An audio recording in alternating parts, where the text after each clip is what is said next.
I wasn't expecting what happened or the news that I received on March the 5th, 2026. And on March the 4th, I decided to do another art piece. And I said, well, for this particular art piece, I'm going to just push the envelope on this one. I'm just going to step out of my comfort zone and do something that I've never done before. I'm going to use art mediums that I've never tried to do before. And this one particular idea came to my mind and it scared me so bad because of how I was raised. I am a PK kid, a pastor's kid, and I was raised in a home where the foundation was built on the belief that God is who he is and that he is a rewarder of them that diligently seek him. And so I have been seeking God off and on throughout my life. Yes, I have. Well, let me just get to the story because I just want to tell y'all this because I had no idea that this art piece was going to go this way. I was not expecting for this art piece to literally cause me to grieve while I was in the midst of completing it. I actually completed it this morning during the 1 o'clock hour.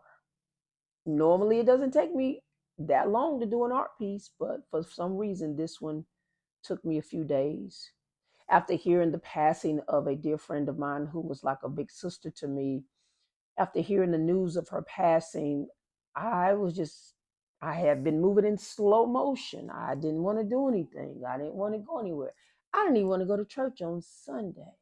But I went, got out of bed, got dressed, left the house, and I was late getting there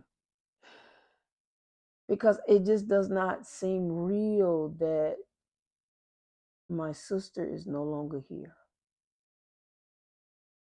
I had a dream, and in the dream, it just felt so real. It was just one of those dreams where you feel everything that's happening in the dream. And then you wake up and you're like, oh my God, is this really going to happen? Well, this particular morning, when I had that dream, I thought about her and I was like, man, she's really gone. She's not here anymore. I can't hear her laugh anymore. I can't hear her fussing at her husband anymore. And then on top of that, I have been grieving the end of my marriage that will be finalized in the summertime. And I have been grieving that for about 2 weeks.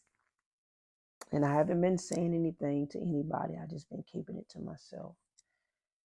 And so when I get into a mode like that, I just need to do art. I need to create something. I need to express my emotions in a positive manner because if I don't create art, then these emotions that I'm feeling, I will suppress them and I will avoid them and I will do everything I can to not process it. So during my journey of healing while being separated from my husband, I have been journaling and I have been creating art. And that's how I've been able to heal myself. And then recently there have been some turn of events that took place other than the passing of my sister and the grieving of my marriage due to domestic abuse. God is pivoting me in a direction that I was definitely not expecting. And that's why I am creating art the way that I am creating it. And he told me about 2 or 3 weeks ago not to get emotionally attached to my originals and for me to sell them. And I never thought of myself of as an artist, let alone a Christian artist, because I do believe in God. I believe in who he is and what he can do and what he has done for me in my life. And art just seems to calm me. Being creative just seems to put me in a place of tranquility. And this art piece actually made me push myself so far that it scared me because I done something that I never thought I would do. And that is I tore some pages out of a Bible. Two Bibles, matter of fact.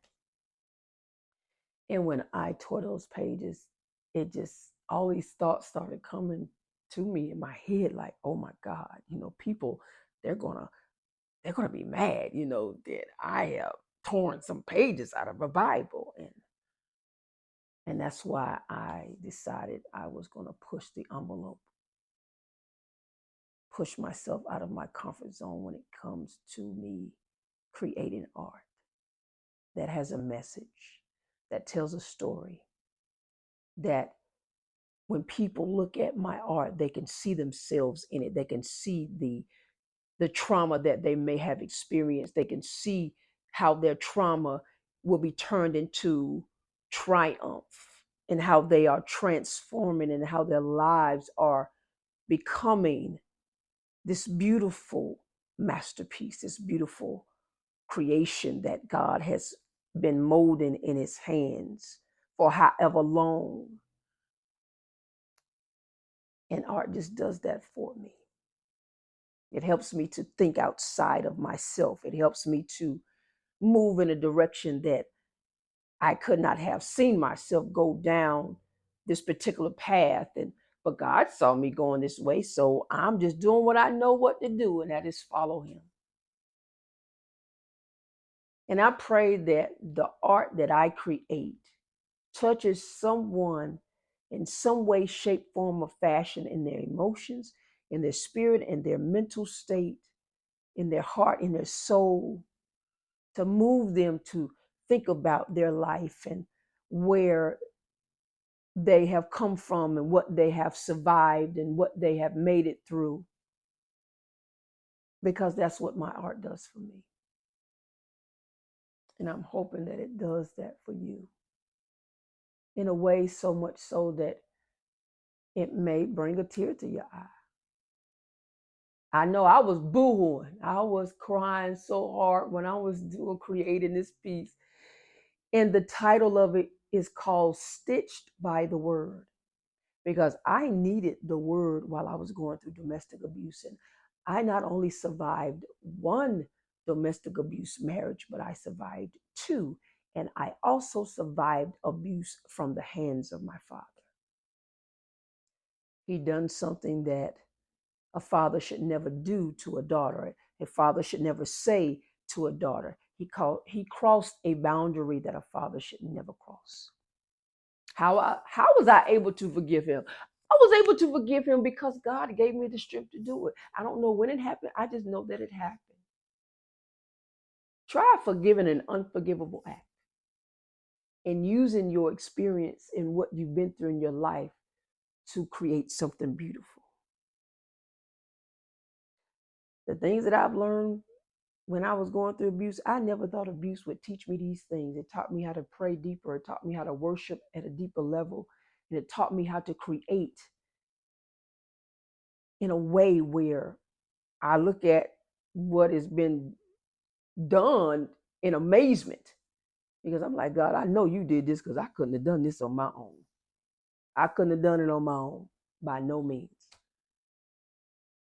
But when you think outside of yourself and you allow God to move you in a direction that is far better, because he knows what we need better than we know what we need for ourselves.